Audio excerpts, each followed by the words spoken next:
নামাজ পড়বো একমাত্র কার জন্য? আরে আমনে করে তো আল্লাহর নাম নিতেই কই। এই মাহফিলে জিমায় পড়ে থাকবেন, কতজন নামাজ পড়বেন না, এই মাহফিল শুনে লাভ নাই। এই কয়েকবার যে আল্লাহর নাম বললেন, এই কারণে আল্লাহ রাজি খুশি আপনার মাফ করতে পারে। নামটা কোন না? ইন্নাল হামদুলিল্লাহ, কষ্ট নেই।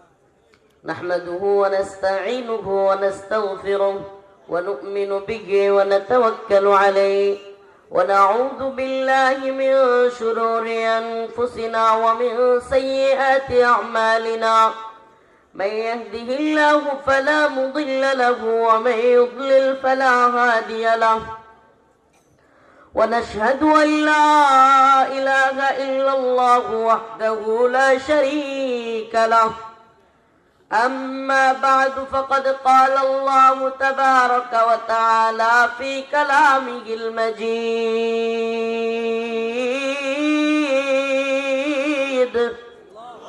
وفرقانه الحميد.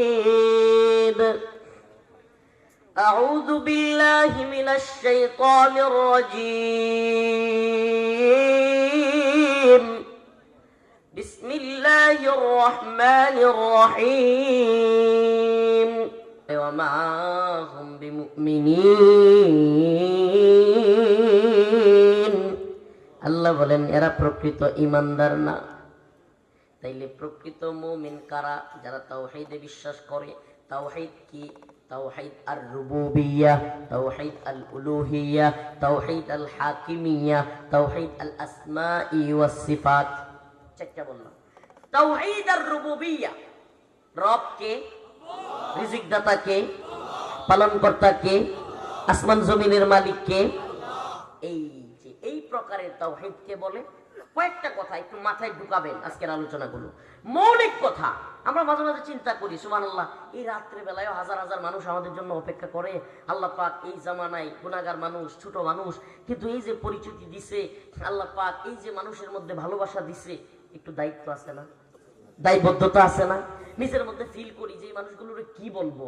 পরে চিন্তা করে পাই যে এদিক সেদিক কথা না বইলা মূল যে বেসিক বিষয়টা, ঈমানের বিষয়টা, যেই বিষয় ঠিক থাকলে নামাজ কবুল হবে, যেই বিষয় ঠিক থাকলে হজ কবুল হবে, যেই বিষয় ঠিক থাকলে কুরবানি কবুল হবে, যেই বিষয় ঠিক থাকলে সমস্ত আমল ঠিক হবে।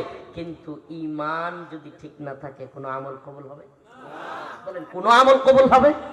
কোন ব্যক্তি একবার দুইবার না 100 বার হজ করলো, যদিও 100 বার হজ করা সম্ভব না, যদি তার ঈমান না থাকে আমল কবুল হবে? কোন ব্যক্তি সারা বছর রোজা রাখে, কিন্তু খোঁজ নিয়ে জানা গেল যে হ্যাঁ হইল কৃষ্ণ, তার আমল কবুল হবে? কোন ব্যক্তি প্রতি বছর কোরবানির ঈদ আইলে, সনাতন ধর্মীরা তো কোরবানির বিরোধী, মনে করেন এমন কোন লোক পাওয়া গেল সনাতনী যে গরুর গোশত খায়, জবাইও করে, তাইলে সারা বছর যদি প্রতি সিজনে যদি গরু কোরবানি করে, তার কোরবানি কবুল হবে? তার মানে আমল কবুল হওয়ার জন্য প্রথম শর্ত হলো ঈমানদার হওয়া। মুসলমান বলেন, বুঝলাম না আপনারা কি? আমরা নেত্রকোনায় কয় যে হিতলা হয়েছে, আপনারা কি হিতলা হয়েছে? ঢাকায় কয় পুতায় গেছে, আপনারা কি কন? টাঙ্গাইলরা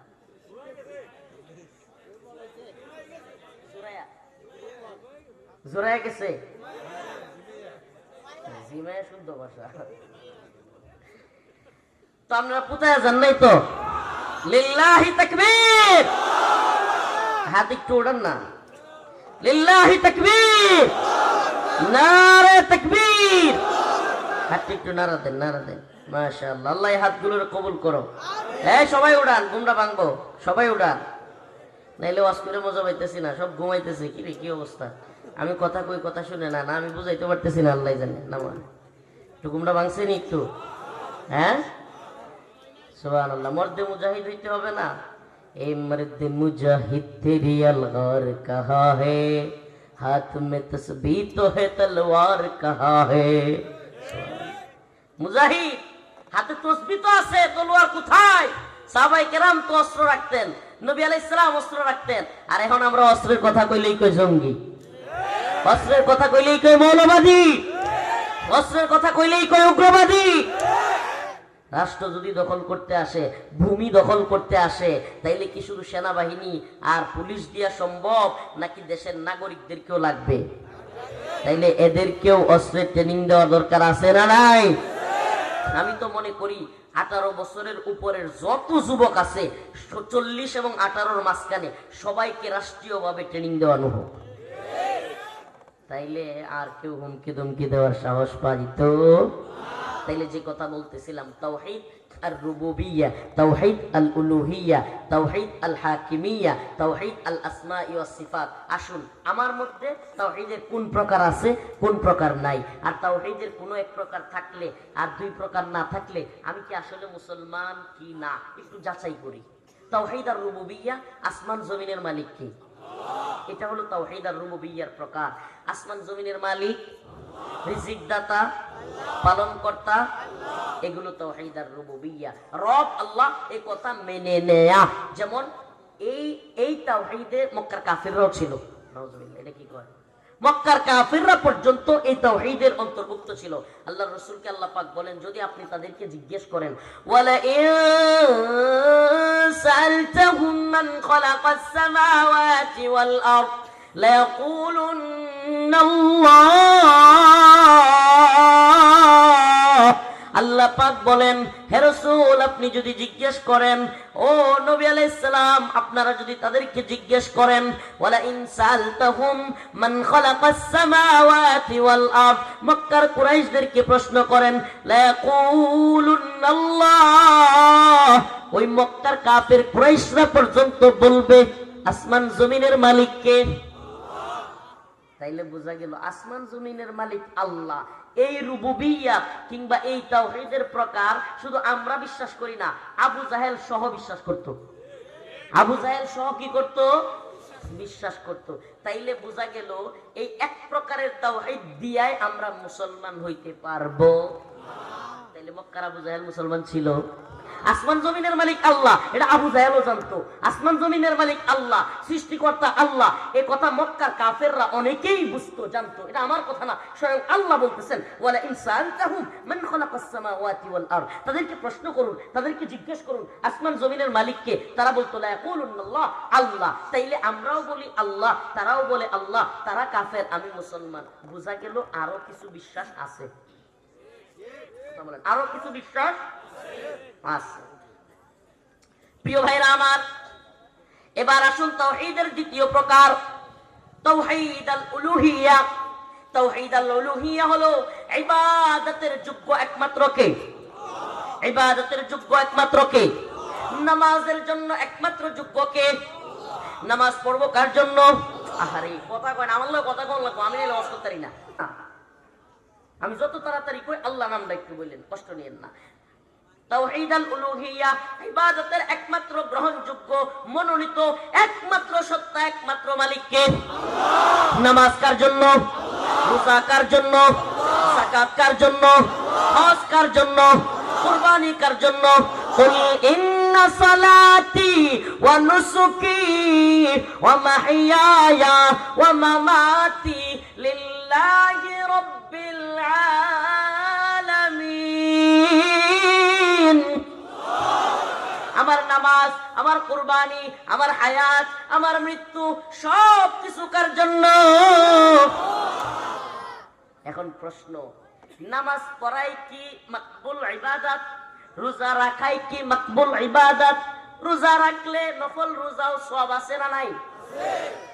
ঈদের দিন যদি কেউ রোজা রাখে, হ্যাঁ একটু আগে না কইলে নফল রোজা রাখলেই সওয়াব। কুরবানির ঈদের দিন যদি কেউ রোজা রাখে সওয়াব হবে না গুনাহ? বলেন না।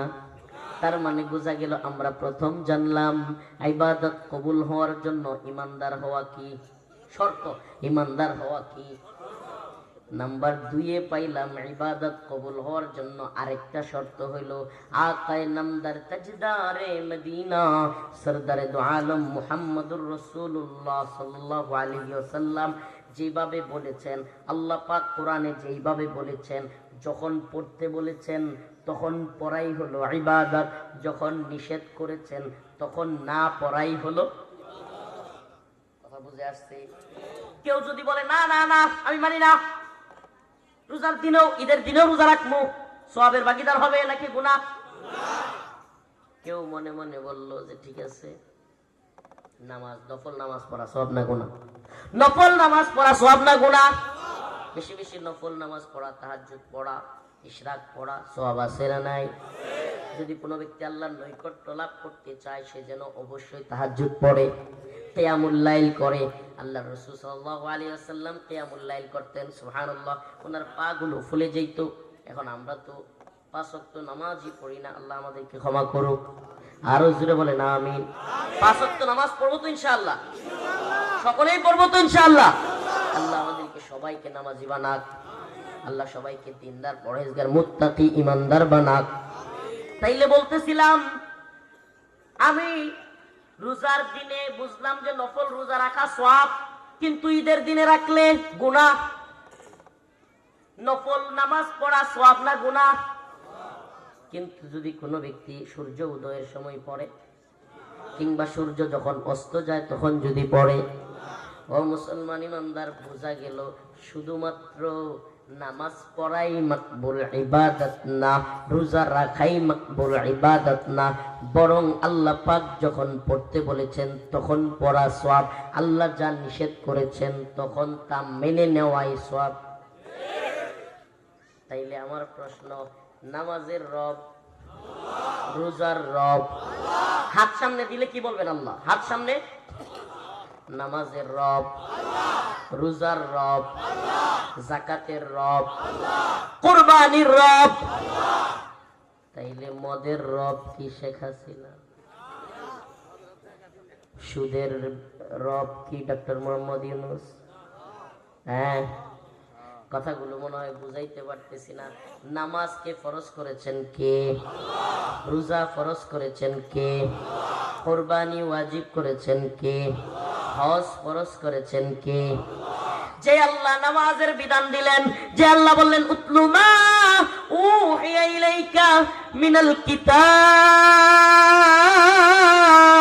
আকিমিস সালাহ ইন্নাস সালাতা তানহা আনিল ফাহশাই ওয়াল মুনকার। যে আল্লাহ বললেন নামাজ পড়ো, নামাজ কায়েম করো, আল্লাহ পাক নামাজ পড়লে তোমাকে অবশ্যই অবশ্যই আল্লাহ পাক খারাপ কাজ থেকে বিরত রাখবেন। যে আল্লাহ বললেন কুতিবা আলাইকুমুস সিয়াম কামা কুতিবা আলাল্লাযীনা মিন ক্বাবলিকুম লাআল্লাকুম তাত্তাকুন, তোমার উপর রোজাকে ফরজ করা হয়েছে যাতে তুমি মুত্তাকি হইতে পারো। সুবহানাল্লাহি ওয়া বিহামদিহি।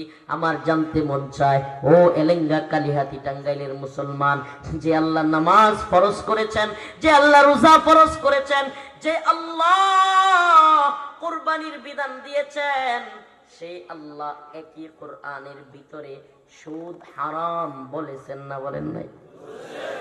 বলেন, বলছেন না বলেন নাই?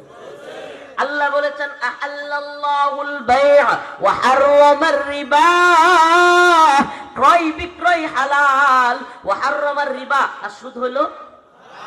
যে আল্লাহ নামাজের বিধান দিয়েছেন সেই আল্লাহ মদের কথা হারাম বলেছেন। ইন্নামাল খামরু ওয়াল মাইসির ওয়াল আনসাব রিজসুম মিন আমালিশ শাইতান। আল্লাহ বলেছেন মদ, জুয়া এগুলো হলো শয়তানের কাজ, এগুলো মুমিনের কাজ নয়, এগুলো মুমিনের জন্য হারাম। হারাম বলেছেন কে? আল্লাহ। যে আল্লাহ নামাজের বিধান দিয়েছেন, যে আল্লাহ রোজার বিধান দিয়েছেন, যে আল্লাহ হজের বিধান দিয়েছেন, যে আল্লাহ কুরবানির বিধান দিয়েছেন, সেই আল্লাহ কোরআনের মধ্যে বলেছেন জিনা, ব্যভিচার, বিবাহ বহির্ভূত সম্পর্ক হালাল না হারাম? আয-যানিয়াতু ওয়াজ-যানি ফাজলিদু কুল্লা ওয়াহিদিন মিনহুমা মিআতা জালদা। সেই আল্লাহ বলেছেন তোমাদের কোন পুরুষ এবং নারী যদি অবিবাহিত হয়, অবিবাহিত নারী পুরুষ যদি জিনা করে, মিআতা জালদা 100 পেত্রাঘাত পাছার মধ্যে জোরে জোরে মারতে হইব, এমন জোরে পাছার মধ্যে লাগাইতে হইব যাতে কইরা এই যে চেয়ারের মধ্যে, টুলের মধ্যে, টেবিলের মধ্যে বইতে না পারে। তাইলে জিনার কথা হারাম করেছেন কে? বলেন কে? এখন আমি জিজ্ঞেস করি, বাংলাদেশে রাষ্ট্রীয়ভাবে পতিতালয় হালাল না হারাম? এটা জানেন না আপনারা? রাষ্ট্রীয়ভাবে হালাল। আল্লাহর বিধান কি? কোরআনের বিধান কি? কিন্তু বাংলাদেশে পতিতালয় হালাল না হারাম? হালাল। এটা কেমনে? হালাল কইলে বুঝবেন না। হালাল শব্দের বাংলা অর্থ হইল বৈধ। কি হালাল শব্দের বাংলা অর্থ? ওলামায়ে কেরাম এখানে আছেন। হালাল শব্দটা কি বাংলা না আরবি? হারাম শব্দটা বাংলা না আরবি? হারাম শব্দের অর্থ হইল অবৈধ। কি অর্থ? হারাম শব্দের আরবি হারাম, বাংলায় কি? অবৈধ। হালাল শব্দটা আরবি, বাংলায় কি? বৈধ। এখন আমি জানতে চাই বাংলাদেশে দৌলতদিয়া পতিতালয় আছে না নাই? এবং এটা কি শুধুমাত্র আছে নাকি রাষ্ট্রীয় স্বীকৃতি ভাবে আছে? সারা দেশের বিভিন্ন জায়গায় পতিতালয় আছে না নাই? তাইলে বাংলাদেশে রাষ্ট্রীয়ভাবে পতিতালয় হালাল না হারাম?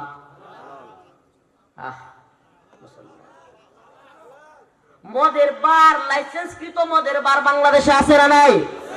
আল্লাহ বলছে ইন্নামাল খামর ওয়াল মাইসির ওয়াল আনসাব রিজসুম মিন আমালিশ শাইতান। আল্লাহ বলছে এগুলো শয়তানের কাজ। কিন্তু বাংলাদেশে মদের লাইসেন্স আছে না নাই? তাইলে এটা কি বৈধ না অবৈধ? বৈধ। অবৈধ কেমনে বুঝবেন? আমরা যে মাহফিলটা করতেছি এটা কি বৈধ না অবৈধ? বৈধ। কেমনে বৈধ? বোঝা গেছে এই মাহফিল যে করতেছি ট্রেন সরাসরি আমরা উপরে দিয়ে গেছে না, সাইড দিয়ে গেছে। পুলিশ সরাসরি বাড়ি বাড়ি, আর্মি বাড়ি বাড়ি শুরু করছে না। তার মানে বোঝা গেল এটা বৈধ। বৈধ কেমনে বোঝা যায়? বৈধ বোঝা যায় যেটার মধ্যে বৈধ কাজ করে, মানুষ বিয়ে শাদী করে, ওয়াজ মাহফিল করে, বিয়ের অনুষ্ঠান করে, আরো অনেক দোকানপাট করে, অনেক কিছু বৈধ যেগুলোতে কেউ বাধা দিতে পারে। আমার প্রশ্ন, যদি বাংলাদেশে মদের বার অবৈধ হয়, সুদের ব্যাংক অবৈধ হয়, একটা সুদের ব্যাংক রূপালী ব্যাংক, সোনালী ব্যাংক, অগ্রণী ব্যাংক, অমুক ব্যাংক, তমুক ব্যাংক, যতগুলো সুদের ব্যাংক আছে, একটা ব্যাংক আপনি গিয়া এটা সুদ খাওয়া হয়, এটা ভাঙ্গা ফেলবো, সেটা মদের ভার, এটা ভাঙ্গা ফেলবো, একটা ভাঙতে পারবেন? বলেন ভাঙতে পারবেন? তার মানে বোঝা গেল